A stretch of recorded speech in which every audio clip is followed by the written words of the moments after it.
अपनी वासना को भड़काने के लिए वह न केवल कामोत्तेजना की दवाई खाया करता था, बल्कि उस दवा को खाकर अपने जिस्म की भूख मिटाने के लिए वह अपने शिकार की तलाश में रेकी भी करता था। और एक रोज उसे गांव के बाहरी हिस्से में बने एक ऐसे मकान पर नजर पड़ी जहां वह समझ रहा था कि यहां उसके जिस्म की भूख मिटाने के लिए उसे शिकार मिल सकता है।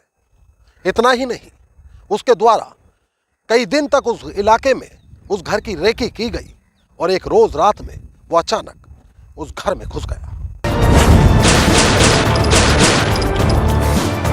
नमस्कार, आदाब दोस्तों, मैं आपका साजिद सैफी हूं और आप हमारी खास पेशकश बेपर्दा देख रहे हैं। और बेपर्दा में आज बात आजमगढ़ में हुई उस हैवानियत की जो घटना यकीनन आपके शरीर में सिरहन पैदा कर देगी।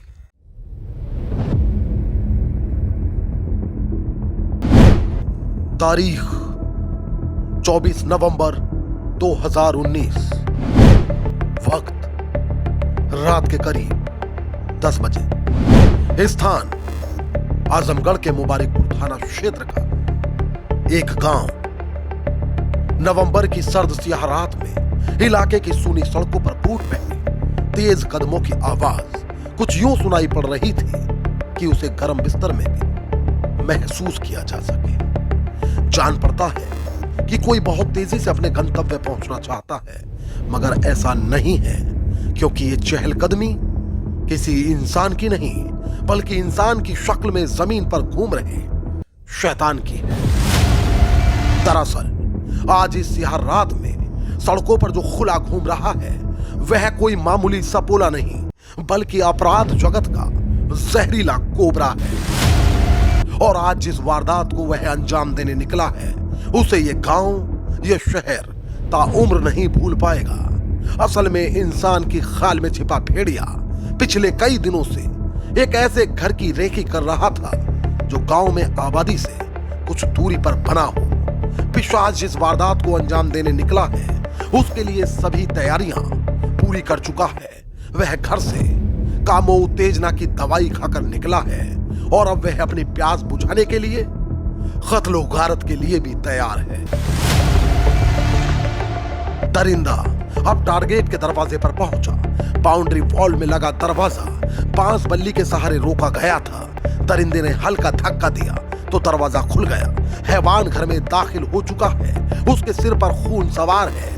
जिस्म की भूख मिटाने के लिए ये जानवर बेगुनाहों के खून से हाथ रंगने को भी तैयार है और अब वह अपने टारगेट को ढूंढ रहा है। मगर उसने देखा कि महिला के पास उसका पति सोया है।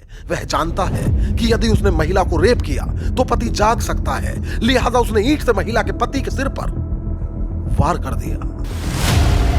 वार इतना जोरदार था कि एक ही वार में घर के मुखिया की जान निकल गई। इसके बाद शैतान ने उनकी पत्नी के सिर पर और पास में सो रहे मासूम बच्चे के सिर पर भी ईंट से हमला कर दिया। इस हमले में बच्चे की मौत हो गई जबकि महिला बेहोश हो गई। महिला के बेहोश होने पर आरोपी ने उसके साथ रेप किया। वहीं जब इस दौरान महिला ने हाथ पांव हिलाए उसने दोबारा सिर पर हमला किया और उसकी भी हत्या कर दी। अब हैवान के कदम बेड पर सो रही 10 वर्षीय बच्ची की तरफ बढ़े, जबकि बच्ची की नींद टूटी भरती कि आरोपी ने उसके सिर पर वार किया। एकाएक हुए हमले से बच्ची बेसुध हो गई। फिर शैतान ने बच्ची के साथ अप्राकृतिक दुष्कर्म किया। इतना ही नहीं, कहा जाता है कि आरोपी ने दुष्कर्म के दौरान मोबाइल में उसका वीडियो भी रिकॉर्ड कर लिया। इसी दौरान उसने 4 महीने के बच्चे का सिर पर वार करके कत्ल कर डाला। इस तरह हैवान अपने हाथों को 3 बेगुनाहों के खून से रंगकर वहां से फरार हो गया। मगर कौन है जिसकी हैवानियत ने पूरे इलाके में सनसनी फैला दी? वो कहां से आया था और कहां गया? कहानी के इस पहलू पर हम जल्द वापस लौटेंगे, मगर आइए उससे पहले जानते हैं कि आखिर सुबह जब इस घटना की लोगों को जानकारी हुई तब क्या हुआ। सबसे पहले पुलिस को मौके पर बुलाया गया। पुलिस पहली ही नजर में जान चुकी थी कि जिस किसी ने इस वारदात को अंजाम दिया या तो वो सनकी है या फिर साइको सीरियल किलर। मगर इस साइको सीरियल किलर तक पहुंचने के लिए पुलिस को इंतजार था उस बच्ची के होश में आने का, जिसे हैवान अपनी हवस का शिकार बनाकर मरा समझकर छोड़कर फरार हो गया था।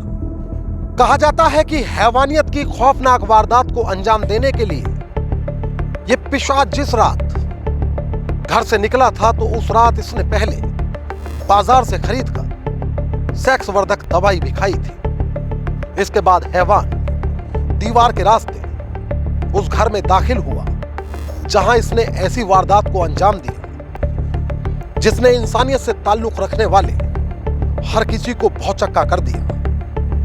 हैवान ने ईंट उठाकर सबसे पहले परिवार के मुखिया पर ईंट से तब तक प्रहार किए जब तक कि उनके जिंदा शरीर से जान नहीं निकल गई। इसके बाद हैवान ने उस ईंट से पहले उनकी पत्नी पर वार किया और जब वह बदहवास हो गई तो उनके साथ दरिंदगी करने लगा। कहा जाता है कि जब उन्होंने विरोध किया तो इसने ईंट से उन पर भी कई प्रहार किए जिनसे उनकी भी मौत हो गई। हैवान यही नहीं रुका और इसने वहां एक नाजुक शरीर के 4 माह की मासूम बच्ची को भी ईंट से कुचलकर मौत के घाट उतार दिया। इसके बाद ये ऊपरी मंजिल में बने दूसरे कमरे में दाखिल हुआ। वहां परिवार की 10 साल की मासूम बच्ची और उसका 4 वर्ष का छोटा भाई सो रहा था। हैवान ने पहले लड़की पर ईंट से प्रहार किया और उसके बाद उस बच्ची के साथ भी इस हैवान ने दरिंदगी की। पिशाच यही नहीं ठहरा, जबकि इसने उसके 4 वर्ष के छोटे भाई को भी ईंट से कई जख्म दिए। हालांकि इन दोनों की जान बच गई। दरअसल शुरुआत में पुलिस ने मृतक के भाई की शिकायत पर गांव के ही नट बस्ती के रहने वाले एक युवक के खिलाफ मुकदमा दर्ज कर उसे हिरासत में ले लिया। लेकिन पुलिस की पूछताछ में आरोपी नजीरुद्दीन ने खुद को बेगुनाह बताया। लिहाजा पुलिस ने एक बार फिर नए सिरे से छानबीन शुरू की और अब खुलासे के लिए पुलिस ने तकनीकी माध्यमों का सहारा लेना बेहतर समझा।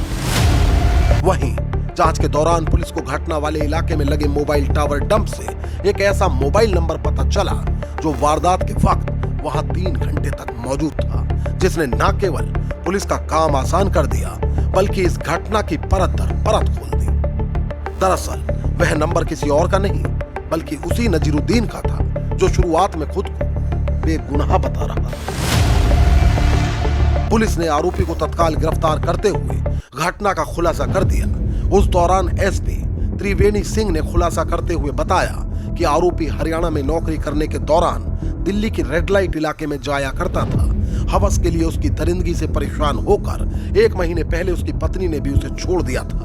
तब से वह इधर उधर मौके की तलाश में लगा था। इसी दौरान उसे आबादी से दूर एक परिवार दिखा जिसे उसने हवस बुझाने के लिए टारगेट किया।